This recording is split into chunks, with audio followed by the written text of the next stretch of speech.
Case పెడితే ఇప్పుడు ఆ పోలీస్ ఆయన తీసుకుపోయి ఎక్కడనో లూప్ లైన్లో వారేసిండ్రు. హబీబుల్లా ఖాన్కు ఇవాళ నిజాయితీగా పనిచేసినందుకు నజరానా ఇచ్చిండ్రు. ఏం నజరానా ఇచ్చిండ్రు? తీసుకుపోయి ట్రాన్స్ఫర్ చేసి ఎక్కడనో ఊరవతల వారేసినారు. అట్లే ఇంకో మంత్రి బిడ్డ చెప్తున్నది తుపాకీ పెట్టినట పారిశ్రామికవేత్తలకు తలకు.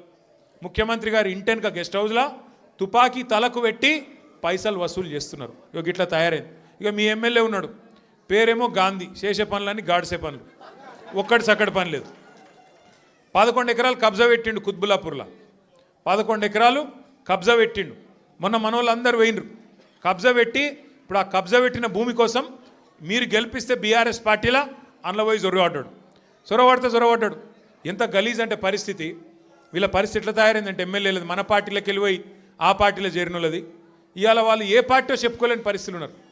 ఏమాయిరాబాయ్ నువ్వు కాంగ్రెస్ పార్టీ బీఆర్ఎస్ పార్టీ అంటే ఎమ్మెల్యేలు స్పీకర్ గారికేమో మేము బీఆర్ఎస్ పార్టీ అని ఉత్తరం రాస్తున్నారు, బయటనేమో కాంగ్రెస్ కండువాలు వేసుకొని తిరుగుతున్నారు.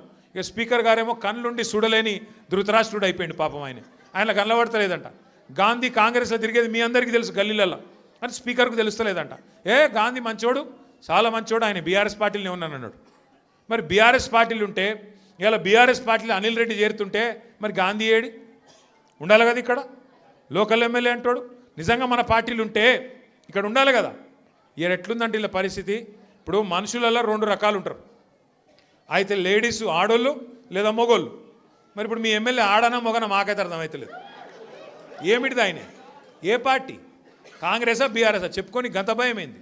ఏమవుతుంది? ఎక్కువ పదవి పోతే ఎలక్షన్ కోదాంపా. మరి నువ్వు ఇంతపాటు సిపాయి అయితే నీ ఇచ్చా నువ్వే నీ సొంత ఫేస్ వాల్యూ మీద గెలిచుంటే రా శేర్లింగంపల్లికి రా చూసుకుందాం. మళ్ళా వచ్చి రాజీనామా పెట్టి నిలబడు, ఎలక్షన్లో తెలుస్తుంది శేర్లింగంపల్లి జనం కేసీఆర్ దిక్కున్నారా నీ దిక్కున్నారని చెప్తాంపా.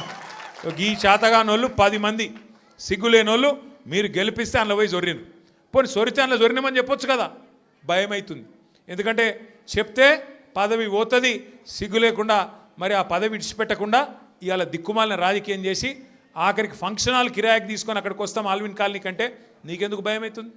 ప్రజాస్వామ్యంలో ఎవరు చెప్పేది వాళ్ళు చెప్తారు, ఆఖరికి ప్రజలు నిర్ణయం తీసుకుంటారు ఎవరు కరెక్టు ఎవరు తప్పు అని. అందుకే నేను మిమ్మల్ని కోరేది, మీ తమ్ముడు అనిల్ రెడ్డి, సతీష్ రావు ఆల్విన్ కాలనీలో బ్రహ్మాండంగా కలిసి పనిచేయాలని చెప్పి నేను కోరుతున్నా. రేపు 24 డివిజన్లు అయినాయి శేర్లింగంపల్లిలో. 24 డివిజన్లు, 24కి 24 ఒక్కటి పళ్ళు పోకుండా గెలిపించే బాధ్యత మీరు తీసుకోండి. కరెక్ట్ మనుషులకు టికెట్ ఇచ్చే బాధ్యత పార్టీగా మేము తీసుకుంటాం. జిల్లా ప్రెసిడెంట్ గారిని, కుకట్పల్లి ఎమ్మెల్యే గారిని నేను కోరుతున్నా, దయచేసి శేర్లింగంపల్లి నియోజకవర్గంలో ఎమ్మెల్యే లేడు అనే ఇబ్బంది లేకుండా సమన్వయం చేయాలని చెప్పి నేను కోరుతా ఉన్నా.